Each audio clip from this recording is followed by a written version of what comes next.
friends, welcome to Madras Samayal.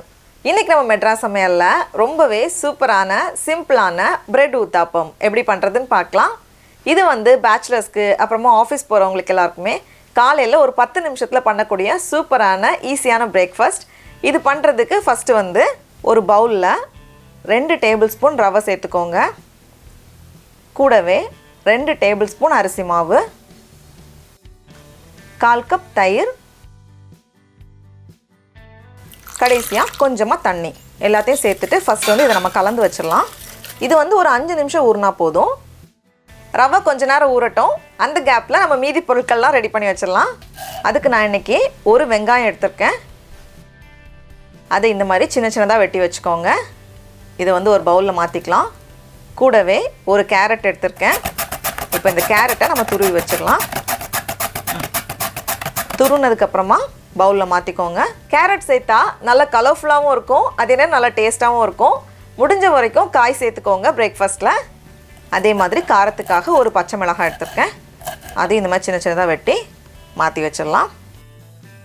கடைசியா கொஞ்சம் மல்லி இலை, அதையும் இந்த மாதிரி நல்லா சின்ன சின்னதா கட் பண்ணி வச்சுக்கோங்க.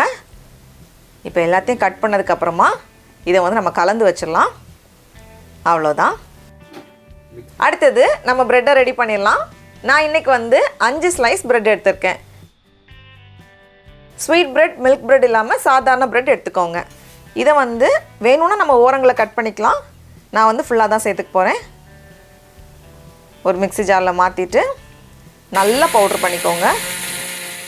இந்த மாதிரி பவுட்ரு பண்ணதுக்கப்புறமா ரவை கலந்து வச்சுருக்கோம்ல, அதை உள்ளே சேர்த்துக்கலாம். ஃபஸ்ட்டு வந்து இதை அரைச்சிக்கோங்க. அப்புறமா தண்ணி பார்த்துட்டு நம்ம எக்ஸ்ட்ரா தண்ணி சேர்த்துக்கலாம். அரைச்சாச்சு. ஃபஸ்ட்டு வந்து குறைவாக தண்ணி சேர்த்து அரைச்சிக்கோங்க. ஏன்னா ஊத்தாப்பத்துக்கு மாவு வந்து கொஞ்சம் கெட்டியாக தான் இருக்கணும். தேவைப்பட்டால் நம்ம எக்ஸ்ட்ரா அப்புறமா சேர்த்துக்கலாம். பாருங்கள், இந்த பதம் சரியாக இருக்கும். ரொம்ப தண்ணி ஆகிடக்கூடாது. அரைச்சதுக்கப்புறமா தேவையான அளவு உப்பு சேர்த்துக்கோங்க. ப்ரெட்டில் ஏற்கனவே உப்பு இருக்கும், அதனால் உப்பு பார்த்து சேர்த்துக்கோங்க. ரொம்ப தண்ணி சேர்த்துக்காதீங்க, கொஞ்சம் கெட்டியாக தான் இருக்கணும்.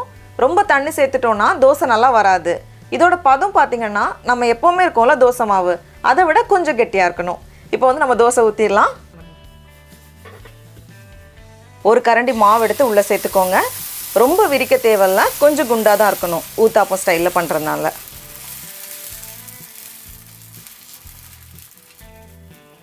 இப்போ இதுக்கு மேலே நம்ம கலந்து வச்சுருக்கோம்ல, அதை அப்படியே தூவிக்கலாம். மேலே கொஞ்சமாக நெய் இல்லைன்னா எண்ணெய் சேர்த்துட்டு இதை வந்து சிம்மில் வச்சு வேக வச்சுக்கோங்க. இருக்கட்டும். இப்போது கீழ்ப்பக்கம் வெந்ததும் இதை திருப்பி போட்டு மறுபடியும் ஒரு 2 நிமிஷம் போல் இது வேகட்டும். ரெடி ஆகியிருக்கும். இதை எடுத்து வெளியே வச்சிடலாம்.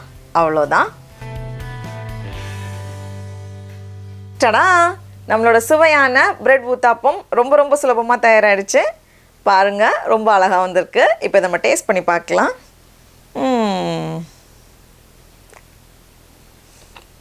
ரொம்ப ரொம்ப சூப்பராக இருக்குது. இது வந்து நம்ம சும்மாவே சாப்பிட்றலாம். அப்படி இல்லைனா பொடி, தேங்காய் சட்னிலாம் ரொம்ப நல்லாயிருக்கும். நீங்களும் கண்டிப்பாக இந்த ரெசிபியை வீட்டில் செஞ்சு பாருங்கள். உங்களுக்கு இந்த வீடியோ பிடிச்சிருந்துச்சுன்னா மெட்ராஸ் சமையலுக்கு சப்ஸ்கிரைப் பண்ணுங்கள். நாவின் சுவை எறும்புகள் மலரட்டும்.